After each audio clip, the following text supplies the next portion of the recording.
నేను మార్నింగ్ 5 గంటలకు లేవాలి, తర్వాత రెడీ కావాలి, దాని తర్వాత నేను టిఫిన్ చేయాలి, బ్యాగ్ తీసుకోవాలి, బయలుదేరాలి, ఆఫీస్ చేరుకోవాలి, క్లాసులు తీసుకోవాలి, పిల్లలకు నీట్గా ఎక్స్ప్లెయిన్ చేయాలి, వీలైతే మోటివేట్ చేయాలి, వీలైతే 10 మందిని ఇన్స్పైర్ చేయాలి.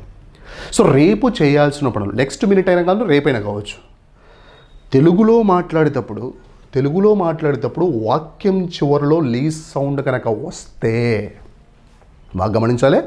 తెలుగులో మాట్లాడేటప్పుడు when you are speaking in Telugu, if the statement is ending with the letter is lease sound కనుక వస్తే ఇలాంటి సెంటెన్స్లన్నిటినీ మనం హ్యావ్ టుతో చెప్పండి లేదా హ్యాస్ టుతో చెప్పండి అని గత క్లాసులలో మనం చాలాసార్లు చెప్పుకున్నాం.